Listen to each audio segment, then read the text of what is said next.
¿Cómo debe ser la música o la alabanza en la iglesia? Quizás es el tema que vamos a estar considerando hoy.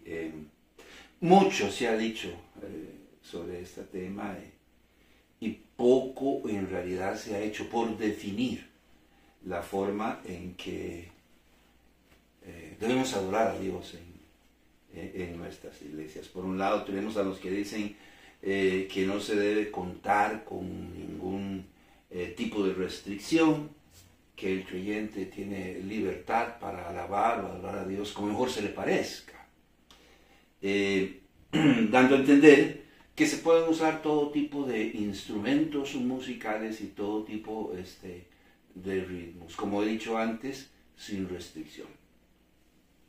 Por otro lado tenemos a los que dicen que no, que la música debe ser a capela, que no se pueden usar instrumentos musicales y que no se pueden usar todo tipo de ritmos según el criterio o gusto de cada quien. Ante esta disyuntiva, la pregunta sigue ahí en la mesa. ¿Cómo debe ser o por qué debe caracterizarse la alabanza y la adoración a Dios en nuestras iglesias? Bueno, primero que nada al respecto vamos a decir que la única regla de fe y práctica que nosotros tenemos, es la palabra de Dios. O sea, nosotros no nos regimos ni por sentimientos, ni por emociones, ni por criterio, ni por la objetividad tan siquiera. Nos regimos por lo que la palabra de Dios, nuestra única regla de fe y práctica, nos dice.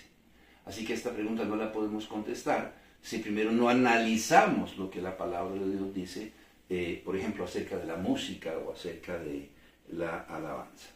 Empecemos primero que nada por definir la palabra y el concepto de la música en la palabra de Dios. Déjeme decirle que después de considerar lo que la palabra de Dios dice, después de leer, de estudiar, de escudriñar lo que la palabra de Dios dice, sobre todo en el Antiguo Testamento y particularmente en el libro de los Salmos, llegamos a la conclusión de que la música es una secuencia ordenada y coherente de sonidos, óigame lo que le voy a decir, gratos al oído, que son usados para alabar a Dios y pueden declamarse, pueden cantarse, pueden interpretarse a capela, pueden ser acompañados por instrumentos o no, simple y sencillamente. Desde ese punto de vista, los ángeles, los astros y la lluvia pueden crear música y adorar y alabar a Dios con ello. Eso es lo que dice por lo menos el salmista en el libro de los Salmos, en el capítulo 148, 2 al 4. Usted lo puede leer. Desde ese punto de vista, los monstruos marinos, los abismos, el fuego, el granizo, la nieve, el vapor, el viento y la tempestad pueden crear una secuencia ordenada de sonidos gratos al oído para alabar a Dios. Eso dice el salmista en el libro de los Salmos, en el capítulo 148, en el versículo 7 al 8. Desde ese punto de vista, los montes y los collados, los árboles, las bestias, los reptiles y las aves del cielo también pueden crear básicamente un sistema ordenado, ¿verdad?, de sonidos gratos al oído para alabar a Dios. De hecho, la palabra de Dios dice en el libro de los Salmos, en el capítulo 103, en el versículo 22, que todo lo creado puede producir música para alabar a Dios. Dice el salmista: bendecid a Jehová vosotras todas sus obras, en todos los lugares de su señorío. Bendice alma mía a Jehová. Y el salmista está diciendo: bendice a Jehová vosotros todas sus obras.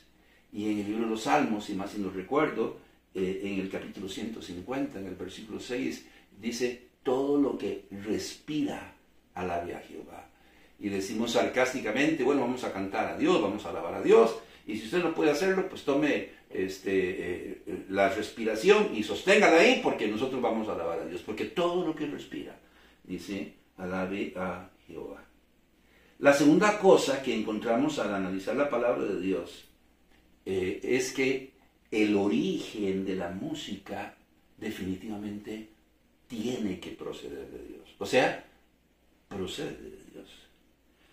Pensémoslo así, si Dios creó todo sistema ordenado en la creación, entonces Dios creó la música, puesto que la música es una secuencia ordenada y coherente de sonidos gratos al oído.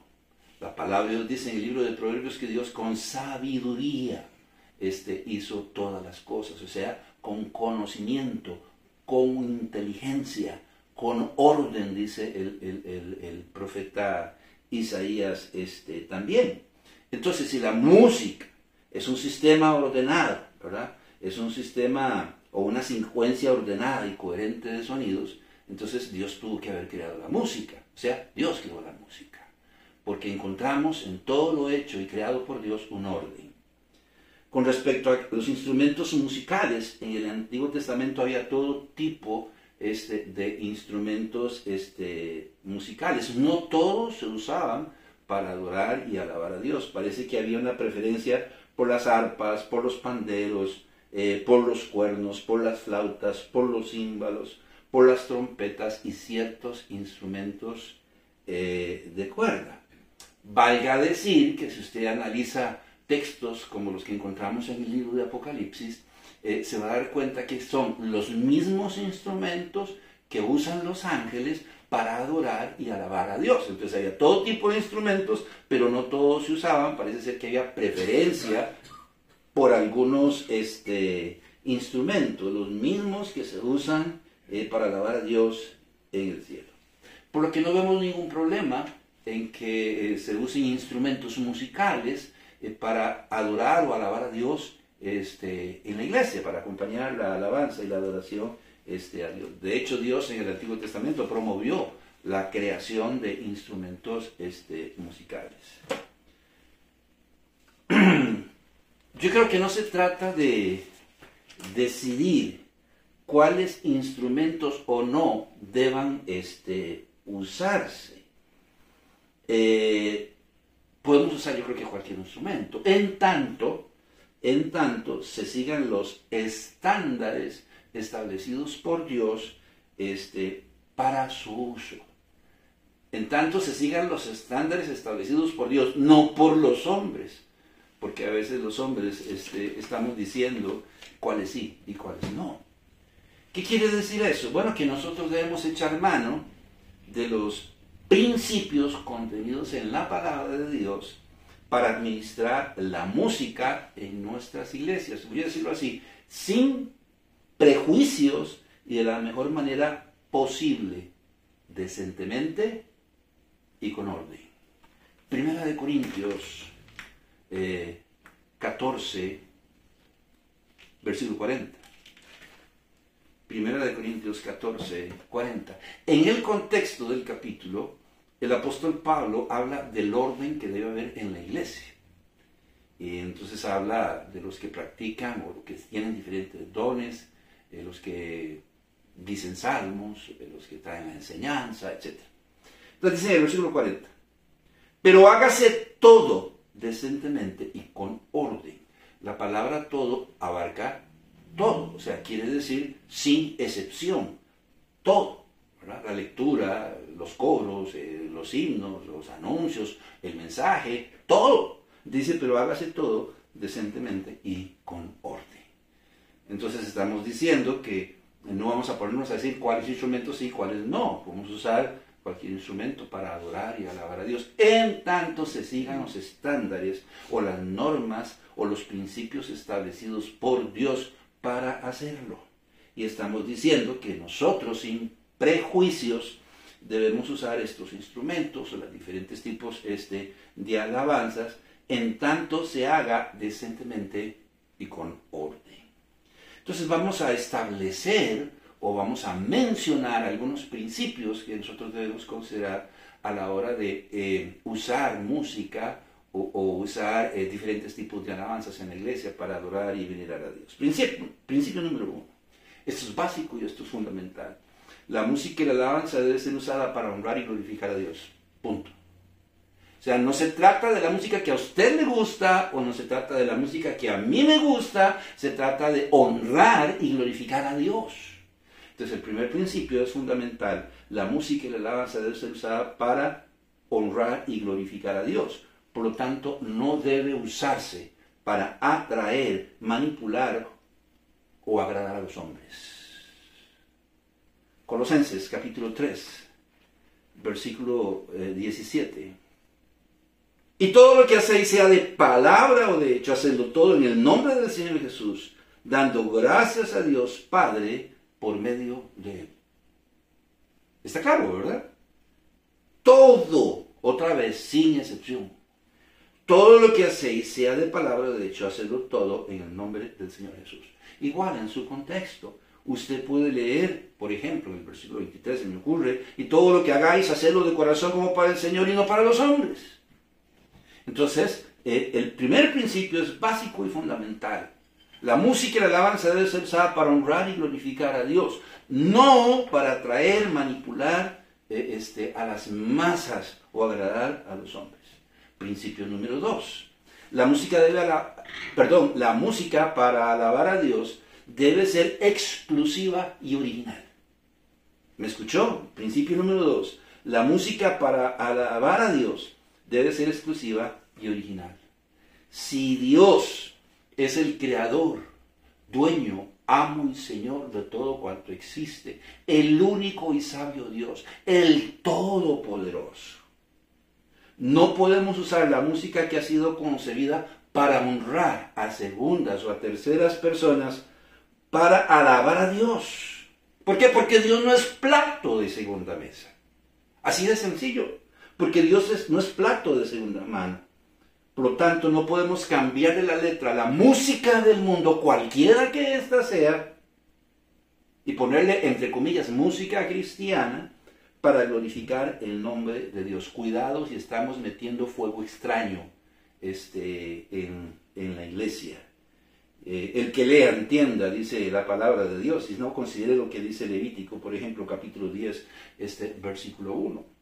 Pero hemos sabido, por ejemplo, de personas, recordamos, no es por hacerle publicidad, ni mucho menos a Wilfrido Vargas con un merengue que decía algo así como que soy un hombre divertido. Ah, pues a alguien se le ocurrió agarrar este merengue de Wilfrido Vargas y cambiarle la letra. Entonces ahora ya no soy un hombre divertido, sino ahora soy un cristiano divertido. Y le cambiaron básicamente la letra.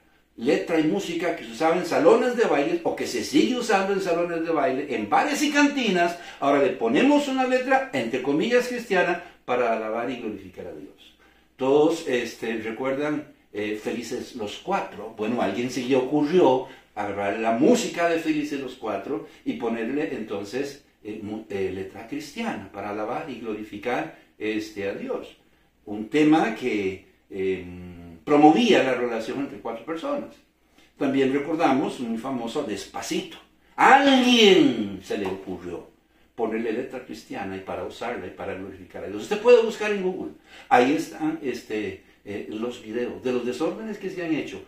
Usando música mundana, le cambiamos la letra y la usamos para glorificar a Dios. Y yo digo, ¡hey! Dios no es plato de segunda mano. La palabra de Dios dice en Éxodo 24:5 que Dios es un Dios celoso. Dios es un Dios celoso. ¿Y qué dice Isaías en el capítulo 42, en el versículo 8? Isaías 42:8. Yo recuerdo que fuimos una vez de visita a una iglesia, vamos a visitar esa iglesia, ver quién está ahí y nos quedamos así un poco extrañados con la decoración y los instrumentos, aunque los instrumentos no son el problema. Son las personas que tocan esos instrumentos. Pero sinceramente, como sabemos cuáles son los principios a través de los cuales debemos regir la música y la alabanza en la iglesia, Después de unos pocos minutos nos pusimos de pie y nos fuimos. Isaías, capítulo 42, versículo 8. Yo Jehová, este es mi nombre, y a otro no da mi gloria, ni mi alabanza a esculturas.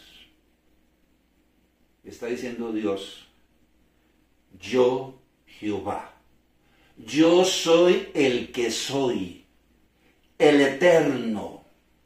Y está diciendo, este es mi nombre, y a otro no daré mi gloria, ni mi alabanza a esculturas.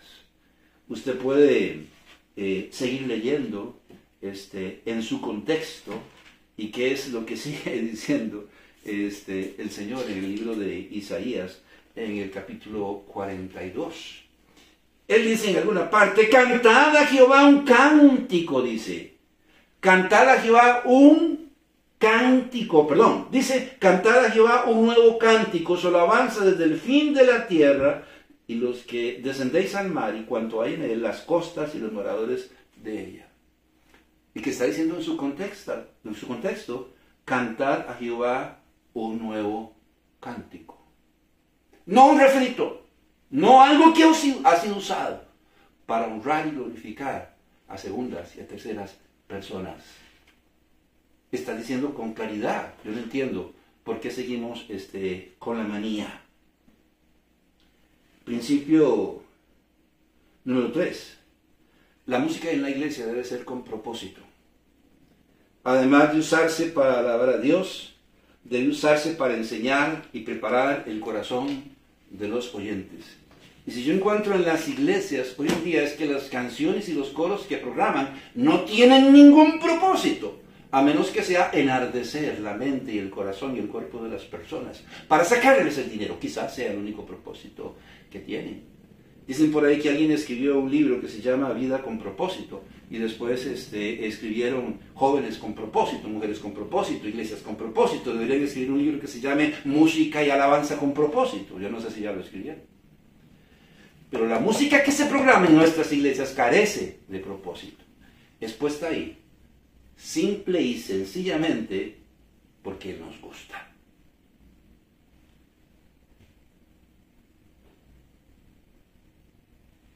La música debe ser con propósito y debe enseñar y preparar la mente y el corazón de las personas para recibir el mensaje de la palabra de Dios.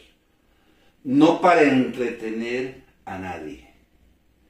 Por lo tanto, debe transmitir el mensaje de salvación de las buenas nuevas.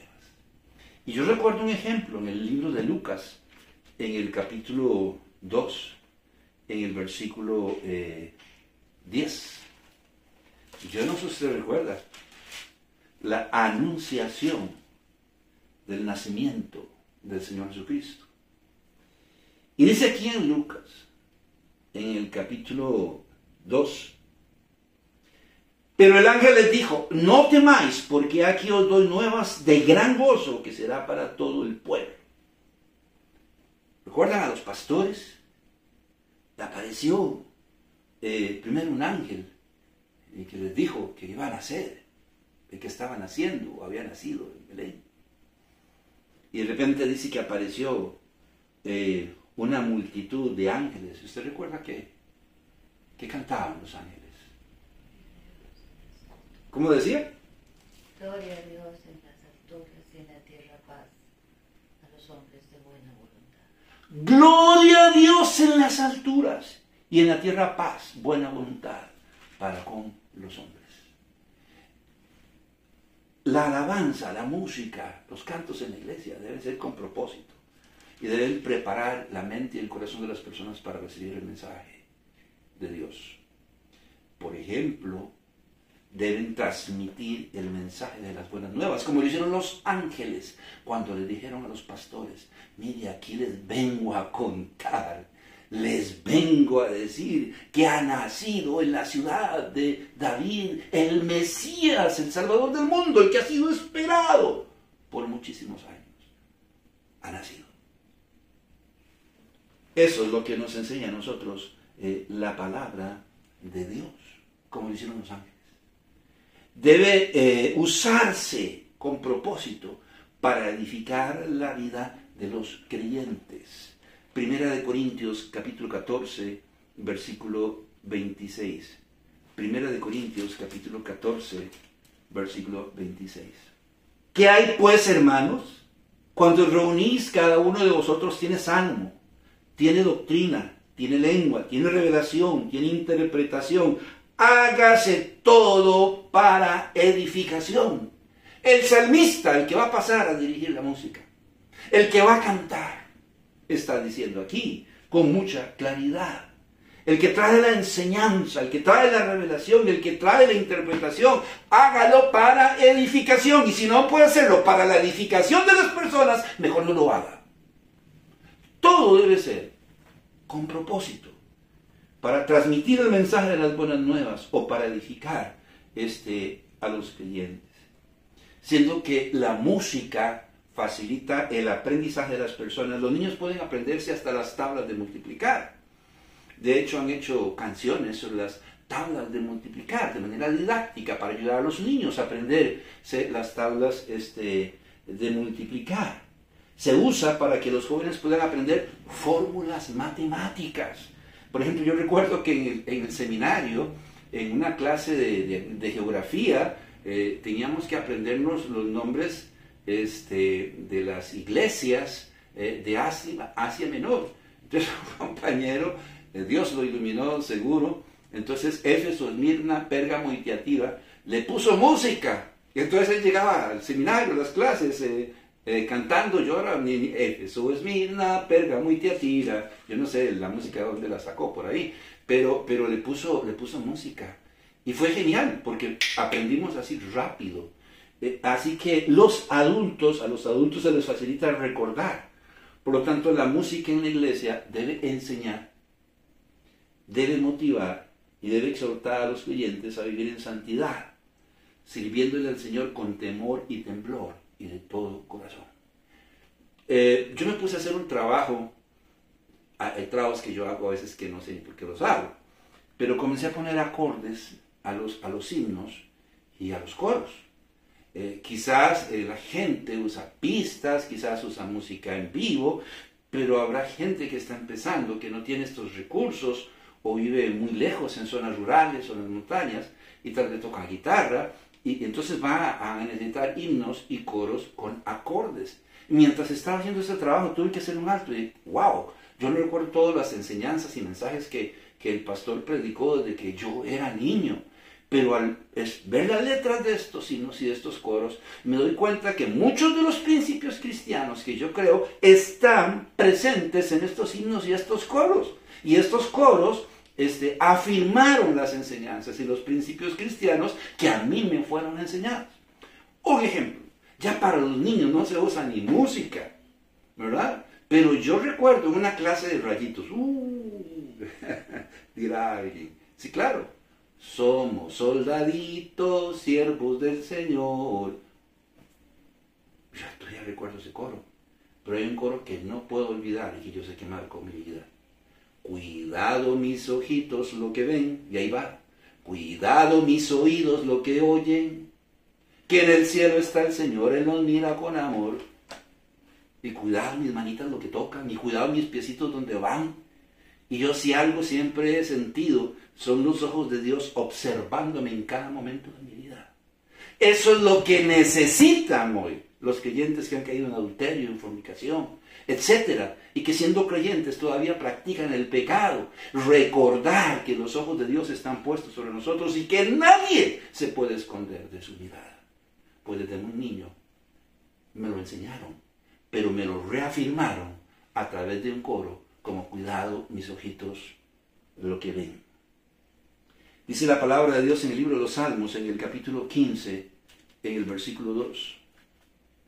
El que anda en integridad y hace justicia y habla verdad en su corazón. Se lo digo. ¿Quién puede entrar a la presencia de Dios?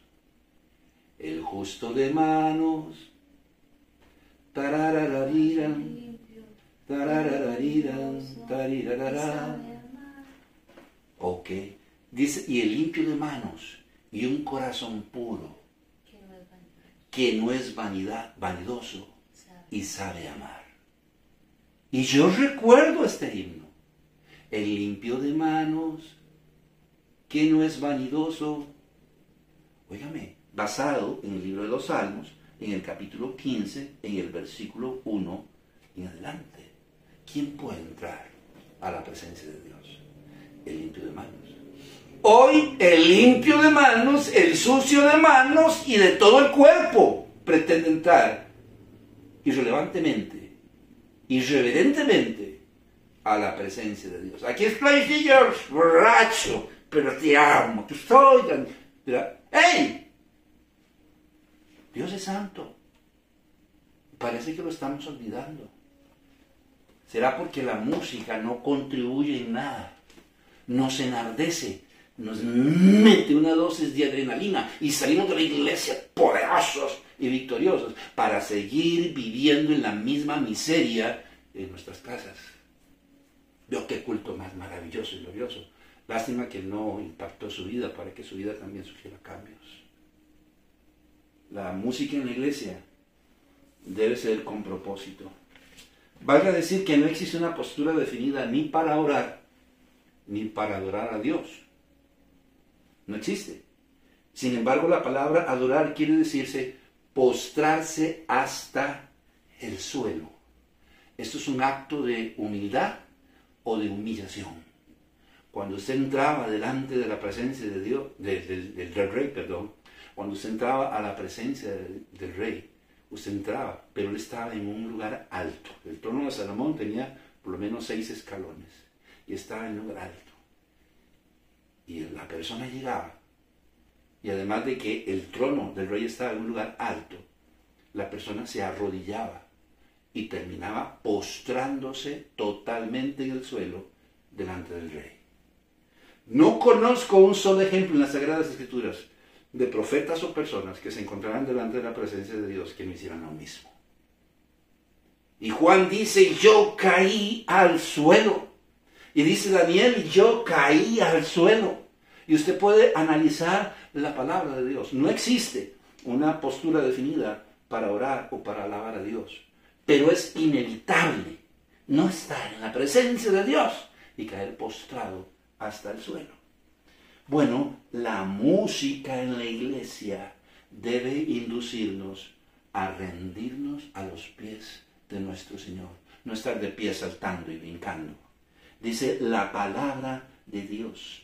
Por ejemplo, por aquí me había encontrado un ejemplo en 2 de Crónicas, en el capítulo 7, en el versículo 3. Quizás podríamos considerar un par de ejemplos. 2 de Crónicas, capítulo 7, versículo 3. Cuando vieron todos los hijos de Israel descender el fuego y la gloria de Jehová sobre la casa, se postraron sobre sus rostros en el pavimento y adoraron y alabaron a Jehová diciendo, porque Él es bueno y su misericordia es para siempre. ¿Será que es lo que necesitamos en la iglesia? Un fogonazo de parte de Dios para que nos frene, para que entendamos que debemos humillarnos delante de su presencia. La música debe movernos e inducirnos a eso, a rendirnos delante de la presencia de Dios. Lea el libro de Apocalipsis. Cada vez que los ángeles en el cielo cantan, dice la palabra de Dios que los 24 ancianos y los 4 seres vivientes se postran delante de la presencia de Dios y dicen santo, santo, santo, santo, santo. Cada vez. ¿Y nosotros quiénes somos para estar de pie delante del Creador de todo el universo? Porque la música nos distrae. La música debe inducirnos a rendirnos delante de la presencia de Dios. Principio número 4. La música debe ser doctrinalmente correcta. Toda composición usada para alabar a Dios debe tener una base doctrinal, al igual que el Evangelio. Si usted va al libro de 1 de Corintios, al capítulo 15, en 1 de Corintios, en el capítulo 15, el apóstol Pablo describe el Evangelio. O sea, ¿cuál es el Evangelio en que creemos? ¿Cuál es el Evangelio que nosotros predicamos? Y dice que es un evangelio que está basado en los sufrimientos, en la muerte, en la sepultura y en la resurrección de Cristo. Ese es el evangelio que predicamos, el evangelio de salvación. Sin embargo, él dice, lo voy a leer para ustedes en el versículo 3 y 4, porque primeramente os he enseñado lo que asimismo recibí, que Cristo murió por nuestros pecados, conforme a las Escrituras, y que fue sepultado y que resucitó al tercer día, conforme a las Escrituras. De manera que la alabanza no es la excepción. Si el evangelio que predicamos debe ser conforme a las Escrituras, entonces la alabanza y la adoración en la iglesia debe ser conforme a las Escrituras, o sea, debe ser doctrinalmente correcta. Por eso debemos determinar que las canciones que usamos para alabar a Dios no contradigan la palabra de Dios, sino más bien que la complementen. Hay música que a mí me encanta. Hay villancicos que a mí me gustan mucho. Tenemos uno, no sé si lo he escuchado, pero dice, ay del chiquiriquitín. Ay del chiquiriquitín metidito entre paja. Ay del chiquiriquitín, queridito del alma. Para los niños es fantástico. Pero este coro tiene un problema. Porque en alguna parte dice, ay del chiquiriquitín, o chiquiriquitín, dice que ha nacido entre un buey y una mula, Dios ha nacido. Entonces dice, entre un buey y una mula, Dios ha nacido. Primero, usted no puede probar que en el pesebre hubiese un buey y una mula. Eso lo estableció un señor que se llamaba Francisco de Asís. Pero usted no puede probar que había un buey y una mula. Ahora eso es lo de menos. Pudieron haber otro tipo de animales también, caballos, no sé, búfalos. Pero el problema no es ese. El problema es que dice que el chiquiritín ha nacido entre un buey y una mula. Y de repente dice, Dios ha nacido. Cuidado. Dios no tiene principio ni fin. No fue creado. No nació de una virgen. Por lo tanto, María no es la madre de Dios, sino del Señor Jesús, el hombre. Puesto que el Señor Jesús, como Dios, existía desde antes de la fundación de los siglos. Miqueas, capítulo 5, versículo 2, dice el profeta, pero tú, Belén Efrata, pequeña para estar entre las familias de Judá, de ti me saldrá el que será Señor en Israel, y sus salidas son desde el principio, desde los días de la eternidad. Él no tuvo madre, no tuvo ni principio ni fin. Por eso a Dios se le llama Jehová, por lo menos parafraseando el nombre, ¿verdad? El Eterno, el que está presente, quiere decir simultáneamente en el pasado, en el presente y en el futuro de todos los seres humanos. Es omnisciente, es omnipresente. Entonces, perdón, ese coro a mí me encanta, pero vamos a tener que arreglar su letra, porque no es cierto que Dios nació en Belén. Quien nació fue el ser humano, Jesús, Dios tomando forma, humanándose a través del vientre de María. Hay otro canto que dice con voz de mando, donde el autor afirma que el arrebatamiento de la iglesia y la segunda venida de Cristo son un mismo evento, lo cual no es cierto. Estábamos en una iglesia y programaron este canto, creo que lo había escuchado alguna o dos veces, pero no le había puesto atención. Y comenzaron a cantar. Y en el momento en que dijeron cuál era el canto que iban a cantar, y vino la introducción del canto, había un joven padre en la banca de atrás con un niño, y le decía al niño, ¡es buenísima! ¡Esta sí es buenísima! Le decía, esta me gusta mucho. La música. Pero no se puso a pensar en lo que la letra decía. la letra dice que el arrebatamiento de la iglesia y la segunda venida de Cristo son lo mismo. Eso es falso. El arrebatamiento va a dar inicio a la tribulación, un periodo de juicio de 7 años sobre esta tierra. Y la segunda venida de Cristo ocurrirá al final de la tribulación. Separa a ambos eventos 7 años. Yo no sé si el director de música lo sabía o no. Yo le dije, me dice, bueno, hermano, pero hay mucha tela que cortar. O sea, lo importante es la música, no lo que la letra diga. Aparentemente, ¿verdad? No caigamos en el error de programar alabanzas porque nos gustan, sino porque son doctrinalmente correctas. De otra manera estaremos promoviendo el error y la mentira. La música, y a través de la música podemos enseñar. Yo he escuchado personas que me han dicho, pero es que en la película, ¿cómo que la película? Sí, en la película, ¿y qué? Pero es que en el canto tal, ¿cómo? Sí, el perfil. Pero ¿qué estamos haciendo esto a un lado? La música y la alabanza debe ser doctrinalmente correcta. Desgraciadamente la música ha sido diseñada para entretener y enardecer en nuestros sentidos y emociones en lugar de inducirnos a experimentar un cambio radical en nuestra vida. Principio número 5. La música debe ser racional, que nos haga reflexionar y nos induzca a hacer la voluntad de Dios y no la nuestra. La falta de contenido de la alabanza en las iglesias se ha llegado a producir con el tiempo una mayor irrelevancia hacia las Sagradas Escrituras. Nos quedamos con lo que la alabanza dice y no con lo que la palabra de Dios dice. De ahí que ya no oramos en el nombre de Cristo. De ahí que ya tomamos la cena del Señor con total irrelevancia, sin reflexionar en nuestra vida.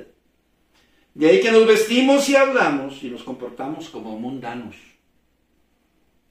Por lo tanto, si no es racional, no debería usarse en nuestras iglesias. Pablo dice, igualmente lo voy a leer para ustedes en Filipenses, en el capítulo 4, en el versículo 8. Por lo demás, hermanos, todo lo que es verdadero, todo lo honesto, todo lo justo, todo lo puro, todo lo amable, todo lo que es de buen nombre, si hay virtud alguna, si hay algo digno de alabanza, en esto pensar.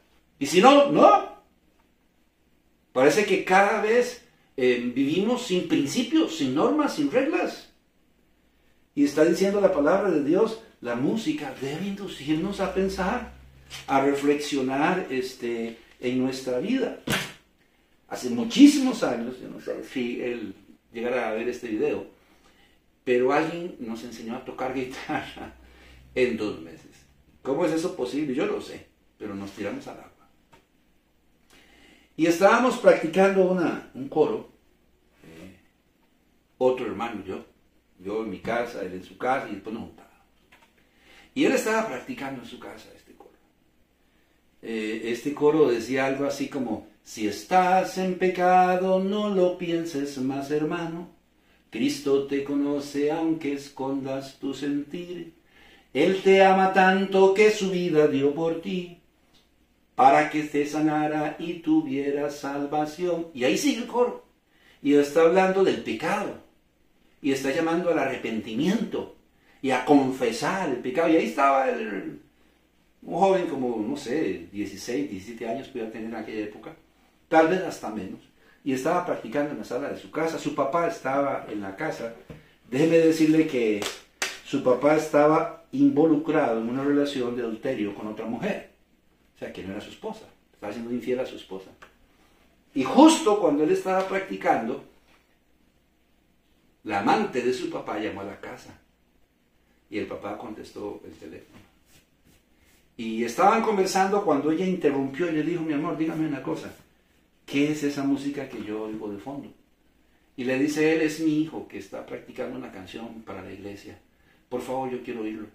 Entonces le acercó el auricular y el chiquillo siguió tocando. Si estás en pecado, no lo pienses. Y ya terminó, entonces él agarró. Bueno, ¿qué? ¿Vamos a salir una noche? Mi amor dice, no, pero ese momento. ¿Quiere que le diga una cosa? Le dijo ella. Esta canción me ha llegado al corazón. Yo soy una hija de Dios y yo no sé qué estoy haciendo con usted porque usted es un hombre casado. Y Dios me acaba de exhortar a través de su Hijo. Y esta relación hasta aquí llegó. ¡Pum! Y colgó. La música debe ser racional. Y debe inducirnos a pensar y a reflexionar en hacer cambios en nuestra vida. Principio número 6. Son 10, hoy vamos a ver 6. La música debe estar respaldada. La vida y testimonio de sus autores, por la vida y testimonio de sus autores e intérpretes. Dice la palabra de Dios en 1 de Timoteo, en el capítulo 2, en el versículo 8. 1 de Timoteo, capítulo 2, versículo 8. Quiero pues que los hombres oren en todo lugar, levantando manos santas, sin ira ni contienda. Usted puede seguir leyendo. En otro texto dice que debemos ser olor grato a Dios. Y yo me imagino que muchas veces cuando las alabanzas, si llegan a la presencia de Dios, le dirá Dios a Gabriel, mira, cerrate la puerta, porque me está llegando un tufo. Por favor, cierren las puertas y las ventanas. Dios dice en Isaías, estoy cansado de sus ofrendas, estoy cansado de sus sacrificios, estoy cansado porque tienen las manos sucias. Vayan, límpiense las manos. La música debe estar respaldada por la vida y testimonio de sus autores. Es increíble lo que nos ha tocado ver. Y le repito, estos videos están en Google. Búsquelo. Una es la esposa de un pastor famoso en los Estados Unidos. Hace un congreso para mujeres. Cientos y miles llegaron. Y en el escenario, los músicos, lo único que usaban para tapar su desnudez era un sombrero de vaquero y la guitarra que tapaba sus órganos genitales. Por Dios. Hoy tenemos vedette en las iglesias bailando, con sus minifaldas, enseñando sus nalgas, con botitas rojas en aguas rojas, y un bombín o un gorrito de San Nicolás, cantando villancicos. Hoy tenemos personas que están involucradas en el adulterio, en la fornicación, que son homosexuales declarados y ya se sabe que son homosexuales. Y están adorando y alabando a Dios en un altar. Y nadie hace nada. La música debe estar respaldada por la vida y testimonio de sus autores. Yo recuerdo un caso aquí en una iglesia grande en Alajuela, un hermano que trabajaba en seguridad y lo asignaron a esta iglesia, al parqueo. Y él estaba ahí en la caseta, él tenía problemas y lo estábamos trabajando con el cigarro. Y no aguantó estando ahí en el parqueo de esta iglesia y se fumó un cigarro. Estaba fumándose un cigarro cuando en ese momento llegó el pastor y ministro de alabanza de esta iglesia. Y lo pilló con las manos en la masa. Sintió una vergüenza este hermano. Pero de repente el pastor y ministro de alabanza de esta iglesia le dijo, mira, no te preocupes. Yo tengo el mismo problema. Además, yo venía lo mismo. Yo antes me fumaba 3 paquetes de cigarros al día. Ahora me fumo como 4 o 5 cigarros. Y lo estoy dejando. Y se quedó ahí con el oficial, con este hermano, fumándose su cigarro. Lo lamento. Dice la palabra de Dios que debemos ser olor grato a Dios, no que debemos olor a tabaco. Lo lamento. La música debe ser respaldada por la vida y testimonio de sus autores e intérpretes. Y si no son dignos, no son dignos. El que quiere venir en pos de mí, niéguese a sí mismo, tome su cruz y sígame. Y si no lo hacemos, no somos dignos, dice la palabra de Dios. No podemos usar la música de personas cuyas vidas no están respaldadas por la palabra de Dios. De hacerlo, estaremos avalando su vida y estaremos avalando su ejemplo y estaremos promoviendo el liberalismo y la homosexualidad, entre otros malos hábitos y costumbres. ¿Qué dice 1 Corintios 10, 21? El apóstol Pablo. No podéis beber la copa del Señor y la copa de los demonios. No podéis participar de la mesa del Señor y de la mesa de los demonios. Si su iglesia lo está haciendo, párese y váyase de ahí.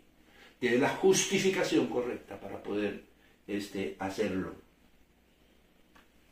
Eso es lo que dice la palabra de Dios. No estamos diciendo cuál música sí, ni cuál música no. No estamos diciendo cuál ritmo sí, ni cuál ritmo no. No estamos diciendo cuál letra sí, ni cuál letra no. No eso es lo que estamos diciendo. Hermano, pero es que los himnos ya desde hace tanto tiempo. Desde 1700, 1800. Ajá.